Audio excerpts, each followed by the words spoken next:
Hello, everyone. Welcome to another episode of the Circular Leaders podcast show. Today, on the show, I have Matt Leavell. Matt is the chair of the WHL Conference happening in April, Kentucky, which we are super excited to be part of and getting the opportunity to be exhibiting at.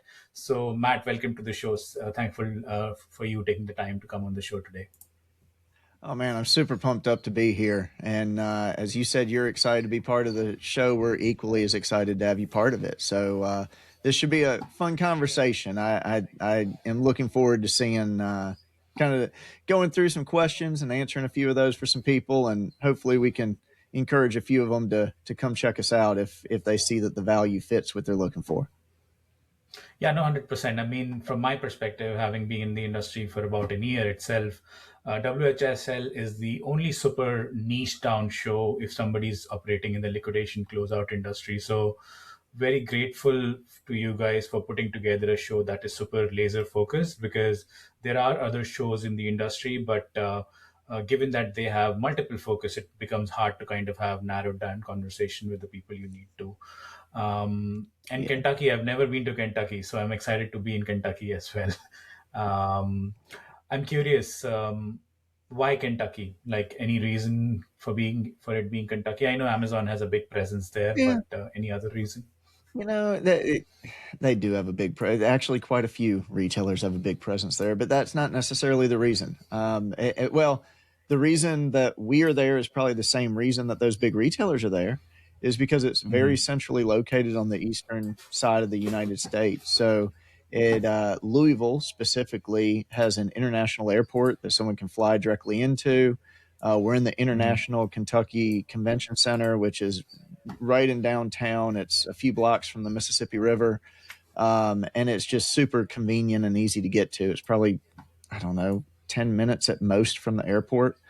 So I Nice. mean, it's super central, very easy within driving distance for a lot of people, and most of the other conferences that do anything in our space are out in Vegas. So we thought, hey, it would be nice to Yes. to give a little bit of love to the guys on the eastern side of the U.S. Yeah, no, 100%. You're right, completely. Most of the shows are in Vegas, and I think Kentucky would be a great change of scenery and to kind of be able to have conversations. Um, I would love to, before we get into the show, I'd love to introduce you to the audience, kind of know about yourself. So, if you don't mind, can you share a Yeah. little bit about your background with the space? I mean, I've had a chance to kind of look into your career, and I got a lot of insights out of how you've kind of been a reseller yourself, how you've built marketplaces, how you've operated in multiple roles within the industry. So, a little bit about yourself would be helpful. Yeah, so I generally refer to WHSL as kind of my Batman moment. Like my that's when I get Hmm. to put on my cape and go fight the bad actors of the industry. But in Hmm. all reality, my boring day job is being CEO of Bilo Warehouse. We do operate in the liquidation space. We sell a lot by the truckload, and then we have some warehouse space that we do. We actually run a bin store. We have some retail that we sell out of there. We have a fairly large live selling operation on platforms like Whatnot and such. And then we also sell by the pallet, and we have online auctions. So, we have in recent years moved a lot more towards direct to the consumer. We still have a Hmm. very robust wholesale arm and do a lot of business by the truckload and by the pallet. But in recent years, we've really pushed more direct to the consumer. So yeah, so I guess that would be my day job. I've been in the industry since I think early 2018, so right around 8 years. Before that, I've been an entrepreneur pretty much all my life. So I had a stint in property management. I had a MMA promotional company for a little over 10 years. I had a marketing agency for a little over 10 years. Dabbled in some real estate. Um, done quite a few things, but they've all kind of been with a leadership entrepreneurial type skew to them, and so find myself in the liquidation space, and um, it this industry more than most, in my opinion, is constantly changing. You just Hmm. don't get it. This is not an industry, in my experience, where you can build a define some processes, build a system around that, and still be running the same game plan 6 years later. Heck, you're going to be good to do it 6 months later. So it's something that I think it's constant evolving. Things are constantly changing. It's a very contract driven and relationship driven industry. Yeah, no, 100%. I love your background, especially the MMA piece that coming from those and the real estate piece. So I'm a big MMA fan. So I'd love to learn more about that sometime. Um, Yeah, I mean, yeah, you're completely right. I completely resonate with that. This industry, liquidation industry, is always evolving. The controls of it are not with the main operators. It's mostly with the brands and retailers who are producing this liquidation inventory. So, and it's yeah, it's changing all the time. And having a show like WHSL, which happens once a year, it becomes a good community meetup where everyone can kind of exchange insights, share particularly what's working for them, what's not working for them.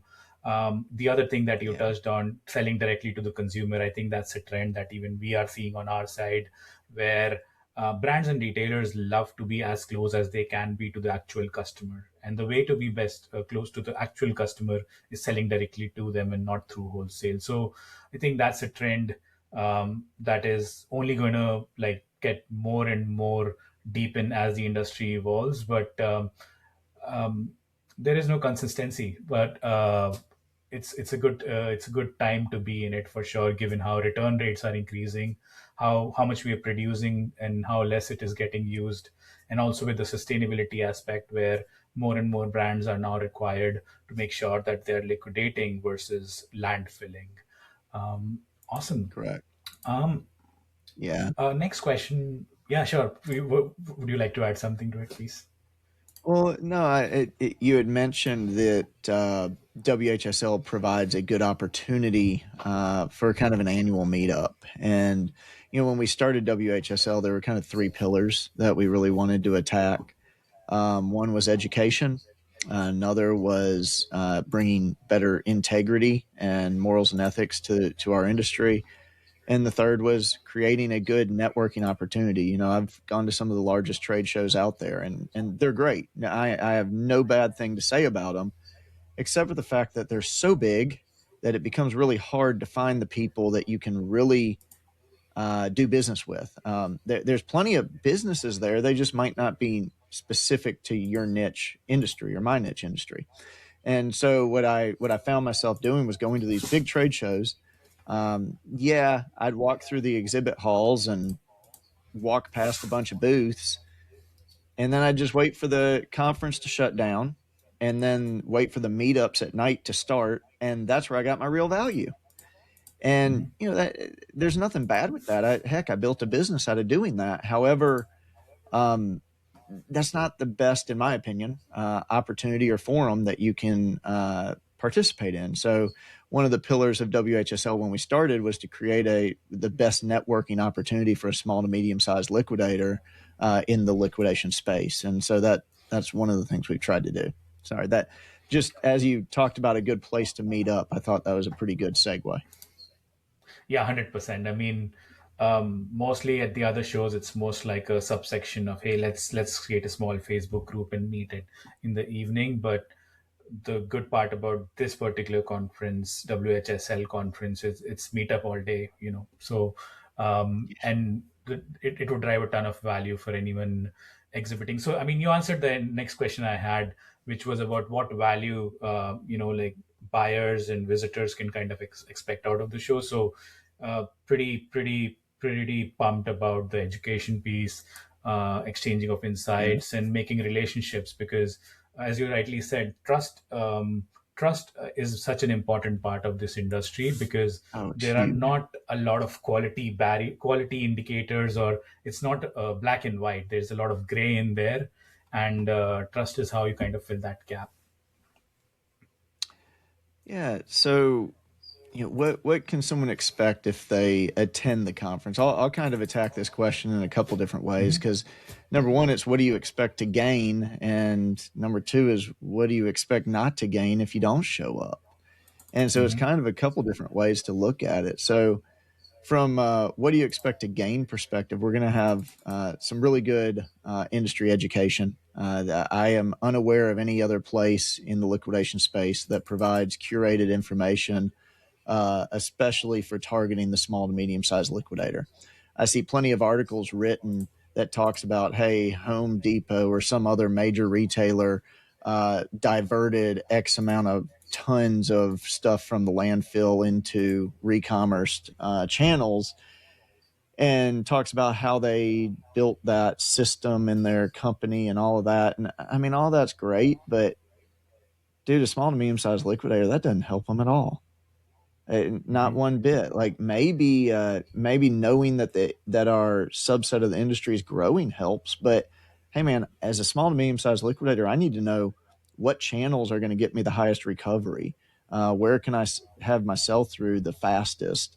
What are some, with the different revenue channels that are popular in our industry, such as online auctions, bin stores, pallet houses, whatever it is, with those channels, what are the nuts and bolts of running those specific types of businesses? Who's a trusted source that I can buy from? So all of those are some pretty important questions that you can't find in a lot of other places. I mean, a perfect example is every year at this conference we launch our state of the industry report, and so WHSL collaborates with some of our sponsors to send out quite a bit of surveys to not only people we're connected with, but our sponsors are connected. This year we worked with B Stock in collaboration on this report, and we got a bunch of survey respondents talking about, okay, here's what happened in calendar year 2025 for their business, and how did that compare to 2024? And after we get all that data, it's an anonymous survey, but we got all that data, and we turned around and we compiled, crunched the numbers and compiled a state of the industry report. And so at the conference every year, we'll launch that, which is unique content you're not going to get anywhere else. And then we have a PDF download that people can get from that. We also have panels where we normally will take some of the most popular business models, or we have in the past. I'm not guaranteeing that any specific subject right now, but where we might say, hey, let's get 3 people that are running online auctions, and let's have somebody who's just started out with maybe one online auction that they're running and they're successful with, have another person that maybe has 3, and another person that maybe has 15, because depending on where you're at in that journey, you may be experiencing different problems. And so on a panel, we want to have a good representation of that cross section. And then we open it up for Q&A and let our customers or our attendees ask questions of those panelists. So we've done that in the past. Also, we've had speakers where, I'm not going to lie, the first time I ever got one of our keynote speakers, I looked at his resume and turned to a guy sitting next to me who's in the industry, and I said, man, I didn't even know they made people with resumes like this. Like, this is nuts. The different companies that he worked for, the positions he held, it was just a who's who from a liquidation company and a role perspective, all in one resume. And we had him speaking to our attendees. But we don't forget that we're talking to small to medium sized liquidators. That's our target demo. So we're not going to have those speakers that want to talk about, I don't even know what they're called, recycling credits or whatever the government hands out to these big companies and all that. We don't care about that. What we care about is delivering information to the small to medium sized liquidators. So we've had people that are there that talk about social media marketing. We've had some attorneys show up that talk about how to properly structure your business and how to properly avoid risk. We've had these panels that I mentioned. We've had How I Did It, which is somebody that's a case study that gets on stage, gives you about 10 minutes of what their journey has looked like, and then it opens up for question and answers. We've had a lot of different types of education, but it's all geared to that small to medium sized liquidator. Because when I first started, I'd have a good week, and then I'd sit back and I'd be like, man, was that just me? Did I do something like really good that delivered these results, or did everybody experience this? And as we started to get bigger and we had more customers, I started getting more and more questions. Hey man, are you slow this week? Hey, have you seen pallet sales really pick up? And I started to notice it wasn't just me who felt like I was on an island. It was everybody who felt like they were on an island. And so one of the things that we wanted to do with WHSL was to provide a platform where not only we could get good quality educational content, but also give people that opportunity to feel like they're no longer on an island, but maybe they're part of a larger group, a larger community, to know that if they had a great week and everybody had a great week, okay, it's just the market. But if they had a great week and somebody else didn't, now maybe they can look at their numbers and say, what did I do that generated that? And they can become more intelligent about the decisions they make in growing their business. So that's more of the educational piece, really making sure it's curated to the demographic that's going to be sitting in the booths and or in the chairs. I'm gonna apologize. I actually forget the question. I think you mentioned about the content because I've been talking about the Yeah, content no, for a bit. But if I have yeah, not no. I answered mean, part of what you asked, please let me know. no, yeah, no. I think you covered a lot of it, and I think even more with respect to what the value from a buyer perspective or a perspective from a small to medium liquidator who's going to be visiting the show as a guest. Let's flip the question and kind of also address what would be the value that the exhibitors would be getting out of it. The obvious value that I at least see is Yeah. the relationships piece, meeting your customer face to face, learning about what their needs are, Sure. how they're experimenting in their industry. So, just to flip the question a little bit, what value do you think the exhibitors would get so that they're also encouraged to sign up more and more? So before I answer that, I actually now remember what your previous question was. Your previous question was, what is the value that somebody would expect to get by showing up? And I went down a rabbit trail of content. And although content is very important, that's just one piece of it. The other Hmm. piece is networking, or one of the other pieces is networking, but not just networking with people that have integrity and that are people that you can trust to be there. So we open up a lot of opportunity for networking, both with exhibitors and other attendees. We have events Hmm. outside of the conference that helps with the networking. And then from an integrity piece, that's always been a big issue I've had with the liquidation industry is it just sort of attracted and made it easy for a scammer to take advantage of people. And that's never sat well with me. I don't want to participate in an industry where scammers are just yeah, it happens. It's a daily occurrence. I don't like that. And so I wanted to do something about it. So one of the things, all of our sponsors and exhibitors sign a moral and ethics pledge to even participate in the conference. I mentioned earlier I'm CEO of Bilo Warehouse. The fortunate part of that is Bilo Warehouse pays my bills. So Hmm. when WHSL comes around, I don't have to make a profit. I don't. I would love to cover our cost of the conference, but if a scammer shows up or somebody who I know who's a bad actor in our industry saying, "Hey, man, I'll pay double for a booth, just let me get a booth," no, no, because that's not what I stand for, and that's not what WHSL will stand for. So money doesn't That's sway us when it comes to saying, "Hey, who are we choosing to allow to get booths and exhibit at our conference, or speak at our conference, or sponsor?" So that's the other part, the integrity piece, the networking piece, and then the education. So some of the things that, like, if I told you I'd answer that question, also what you would miss out on, and some of the things I would say is you're going to miss out on, like, when your competitor down the street all of a sudden starts getting a new load type and you're wondering where they got it. You're saying, man, how are they finding these sources? Well, that would probably be something that you're starting to figure out you're missing out on. You're missing out on the opportunity. And that's not just from exhibitors, but just the networking. Who knows who you're going to meet as another attendee that might have the same business model, not be in competition, that could tell you one thing.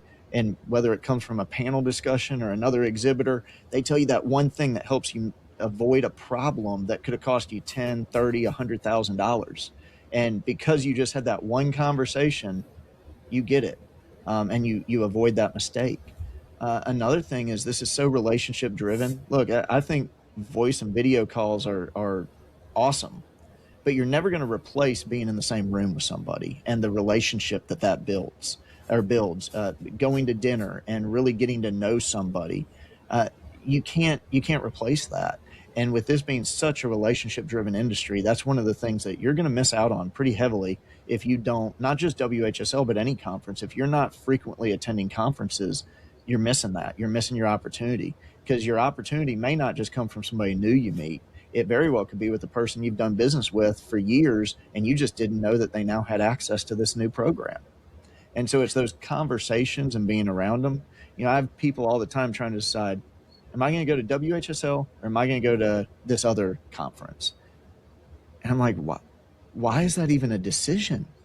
You should be going with both, because you're never going to go to one conference and get every contact you need to have a successful business. You're going to get one, maybe two, possibly three connections out of each conference. So it's the habit, it's the going and continually attending these conferences that's going to build that Rolodex of contacts that you can build a business off of. So I would not say, hey, choose one or two. I'd say choose them all. So now, Yeah. to get back to the exhibitors, I can tell you for the exhibitors and the value that they get, you're going to have, when I say small to medium sized liquidators, I think people sometimes gravitate towards the small world, or the small word that I use and say, oh, well, I need somebody that can take a truckload. Buddy, a small liquidator might be doing $1 million in business every year, or more. I would consider a small liquidator to be 5 million or less. So they have purchasing power. To put it in perspective, I had one person that didn't even have an exhibitor booth last year. She followed up with me about 3 weeks after the conference, and she said, Matt, I just want to tell you your conference is underpriced. Okay, that's an interesting statement. Why don't you give me a little bit more information there? She said, Matt, within 3 weeks of me attending your conference, and again, she was not an exhibitor, she just attended. I did have her on stage speaking at one point, but she said, in 3 weeks, I have sold over $200,000 in deals that I would not have sold any other way. I did not know those people before your conference, and I would not have met them without your conference. And I have purchased over $130,000 in those 3 weeks from suppliers that I never would have met if I wasn't at your conference. I mean, that is $330,000 in business transactions with one person in 3 weeks after the conference. So if you're an exhibitor saying, man, small to medium size, I'm not sure that's what I need. Buddy, there are people walking around that have the purchasing capabilities to buy 5, 10 truckloads a week if they're the right truckloads. If they're not the right truckloads, or there's a problem, then obviously they're going to pass. But just because I say small to medium, I mean, a medium-sized liquidator is going to be, in my regards, between $5 and $30 million a year, probably. It would be at my definition of a medium liquidator. So small to medium size is, if you're an exhibitor and that's who you're looking for, buddy, we're going to put you in front of 700 to 1,000 people that are in the liquidation space. You can go to another conference and find that number of people that would visit your booth. My question would be, how many of them are your core target demographic of liquidators? And I think that's where we separate. We are smaller than some of those conferences, but we're way more curated and targeted for the demographic that's going to be impactful, either as an attendee or as an exhibitor. That makes a lot of sense. You would avoid the noise. You would directly get to the crust of the buyer base who is actually interested. And the other signal point is, Yeah. because somebody is taking the effort of traveling to a show, they are actually serious about buying. So as an exhibitor, you're getting good quality leads, if I have to put it in that respect. The other question I had, like flipping it back to the buyer side of the buyers of the value proposition, what do you see the best buyers do during and after the show? Oh, wow. So, love that question, by the way. I actually did a video on this not too long ago, because I think it's so impactful. Like, you can go to a show, and if you don't prepare, or you don't have any type of post show follow up, you're really not going to get a lot of value. I think people sometimes have it all wrong. They think, oh, I'm going to go to the show, and when they're leaving the show, they have a stack of 150 business cards, and they're like super pumped. Man, I killed it at the show. This is going to be so good for me. They didn't prepare. They didn't have quality conversations. And then at the end, they don't follow up, and they get no value. When I go to a show, I'm really only looking for 1, 2, possibly at the top end, 3 contacts that I can leave and do business with, because it's more than just shaking someone's hand. You got to have a good conversation with them so that you can start to build that rapport. you got to start to build that level of trust that they believe they can work with you. Because understand, before you have any of that, you're just another face or just another person shaking their hand. You have to separate yourself a little bit. So how do you do that? So before the conference, there's a few things. First of all, they're going to bring good walking shoes. They're going to have snacks, so they can keep their energy up.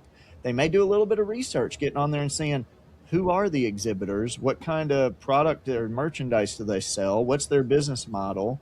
Can I research any of the key people that may be there that are associated with that company so I can actually talk on a little bit more in depth? Maybe hop on LinkedIn and figure out who else that I know knows these people and see if you can do some pre-research. Also, you may set up a dinner or a lunch or just reach out and say, hey, I'm wondering if you're going to be there. And if they say yes, then hey, I'd love to just shake your hand. I've really been looking to want to get to meet you, and create those opportunities and have some pre-work done to where when you sit down, you're not, or when you meet them, you're not just like, what do we talk about? Like, have something you can talk about so you can build that rapport and get them to where, they may like you better than the next person. Then the second day, run back by and say, hey, man, I was really thinking about our conversation from yesterday, and I had these other couple questions. Again, you're trying to separate yourself from the other 500 people that they met. And so how do you do that? You prepare. You may follow up with the second day and have a follow-up question that shows you really had some intent and thought in the conversation that you had. And then after the conference, you need to have some sort of follow-up sequence where maybe pop them an email. Now, realize that they just met a lot of people, probably more than you did. So don't expect an immediate response. They're going to do their best, and you need to be a little bit patient. You also may need to give them a few memory joggers on what you talked about or who you really are. And that's another thing. After you meet somebody, take their business card and write a few things on the business card about what you talked about, or have a notepad or something, but take some notes as you're at the conference and just write a few things down so that you can quickly jog their memory on the backside of saying, hey, here's who I was, here's what we talked about, I'm really interested in learning more about this. And also that's going to help you, because I promise you, if you meet 100 people, you're not going to remember every conversation and you're going to start getting confused. So on the back end, yes, you send that email and then maybe have a reminder in your calendar for 7 to 10 days later, follow back up and have a follow-up process. And look, some of those people are not going to respond to you. And maybe that's because they didn't see the value in pursuing that relationship that you saw in pursuing with them. And you know what? That's okay. Now, if you feel like there's a huge amount of value, okay, you can push that a little bit harder. But some of them, it's just not going to materialize. But again, if you set your sights on just having 1 to 2, possibly 3 out of every conference that you can move forward doing business with, then over time, it does not take a lot of people to really build a good business in the liquidation space.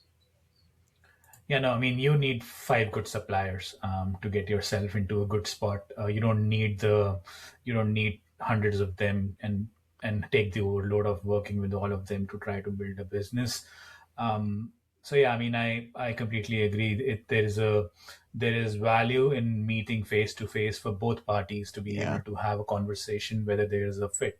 There are liquidators come in all shapes and sizes, I guess, if I can say that. Someone's really good at apparel, someone's really good at small appliances, someone's really good at LTL, someone's really good at truckload, someone's really good at auction, someone's really good at XYZ. So you got to Yeah. find who those apt partners are for you, because noise sometimes can be more of a distraction from building your core business versus actually helping it.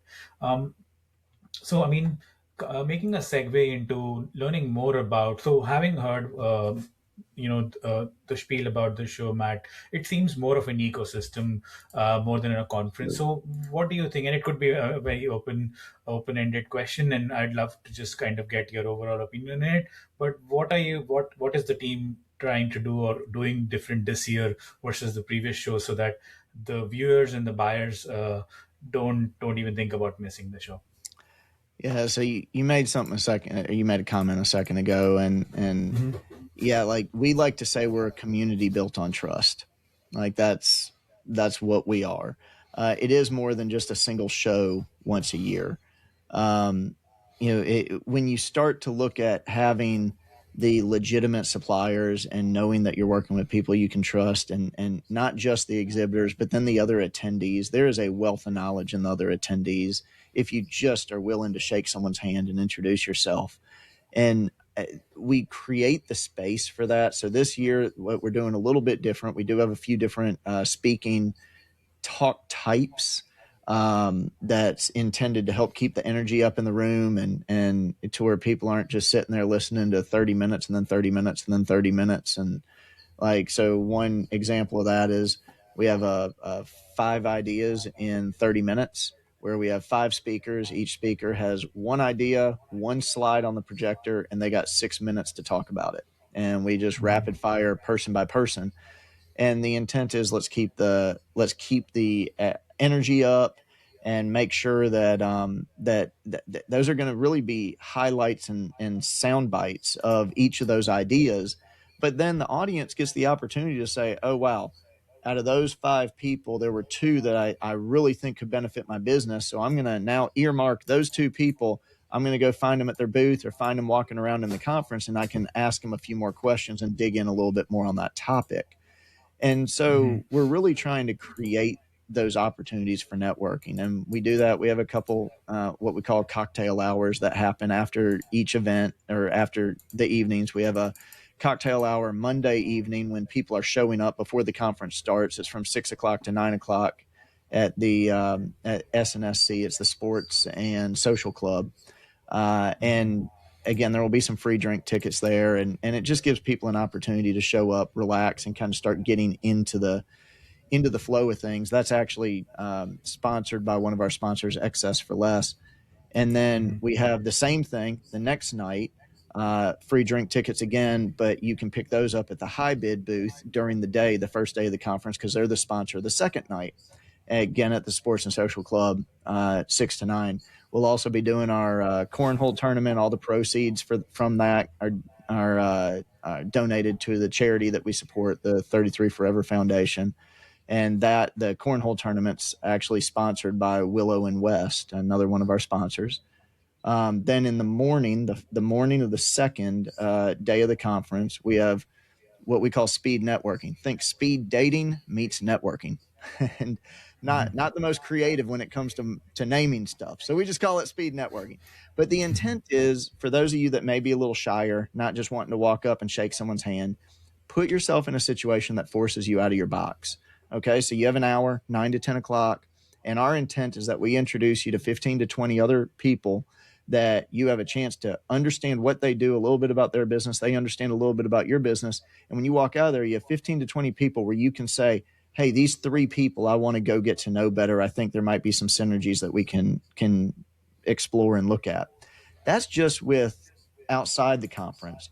We also have some built-in time during the conference where things are, there's no speaker on stage, and you have a chance to go talk with the exhibitors in the exhibitor hall. We're going to have some really great exhibitors. I mean, everything from the top of the top when it comes to liquidation sponsors to some of the smaller guys that may be a little bit more niche. They may not be the huge sponsor that you may know, but that doesn't mean that the offering they have is any less valuable or can make you any less money.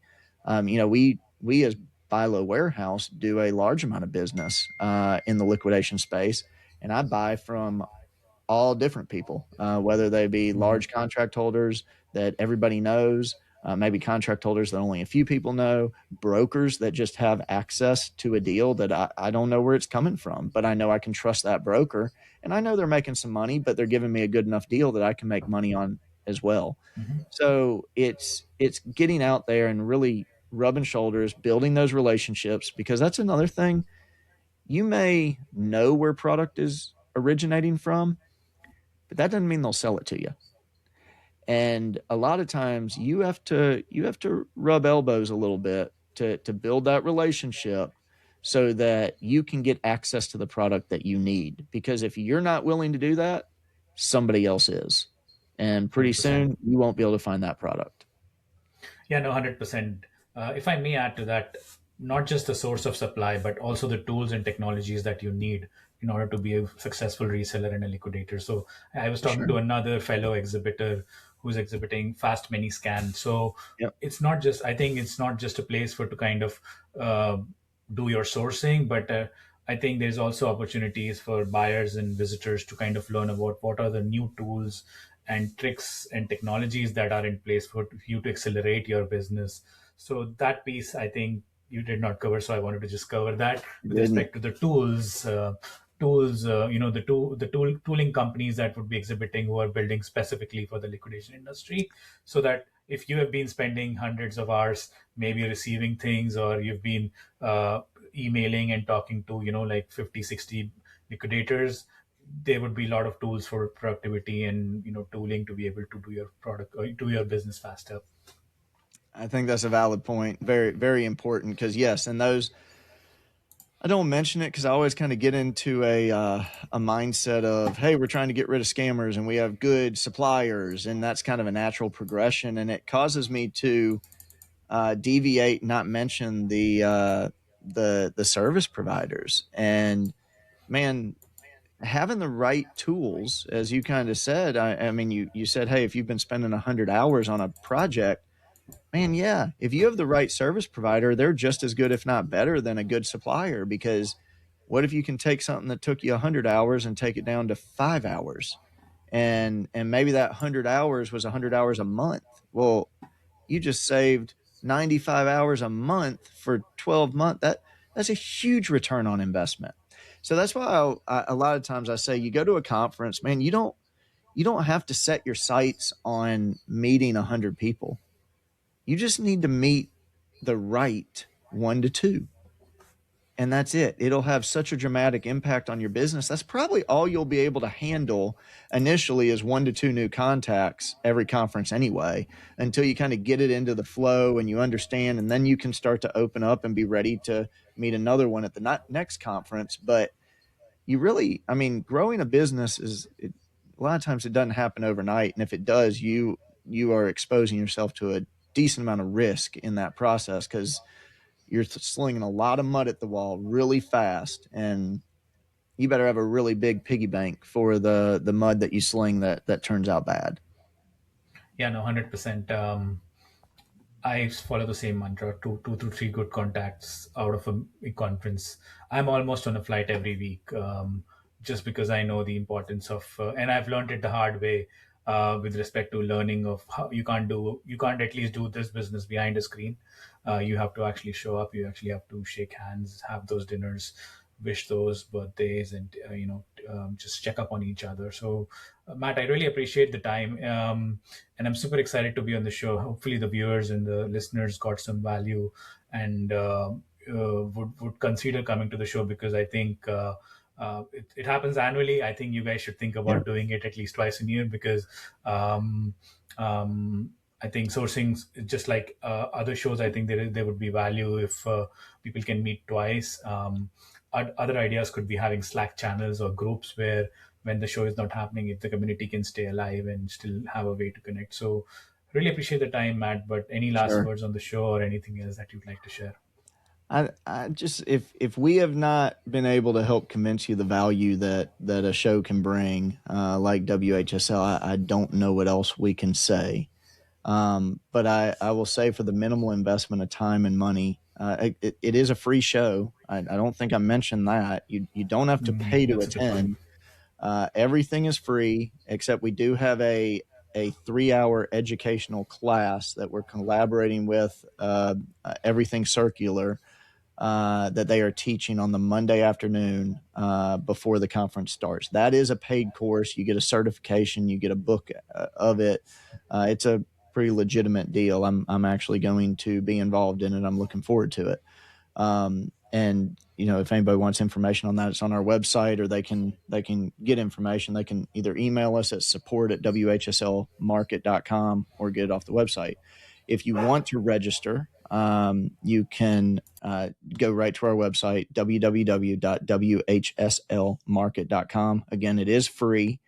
If you are looking for an exhibitor booth, then just shoot us an email at support@whslmarket.com, and we will get right back with you. We are running pretty low on exhibitor booths at this point, So if you are thinking, at least start the conversation, reach out to us, get the information, and let's at least start it, because I do have to turn the drawings into the fire marshal at some point for him to approve the layout for egress and everything. Other than that, man, April 21st and 22nd, Louisville, Kentucky, at the Kentucky International Convention Center. It's a beautiful facility and a beautiful city. So really hoping that you guys make it. And if you do, come up, shake my hand. Love to meet you. Yeah. Yeah, 100%. Highly encourage all the listeners to come up and come to the show. It'll be an amazing one, especially if you're in this industry. It only happens once a year right now, so you don't want to miss an opportunity for another year to build that relationship. Whatever your margin or your business is right now, you'd be taking 20% off it. Just think about it that way, and then plan and not plan to come to the show. But if I were you, I would. So thanks a lot for your time, Matt. Super excited to be there. And looking forward to the show and meeting everyone. Yeah, man. Me too. Thank you for the time today. This was awesome. Really fun. Yeah, likewise. Thank you.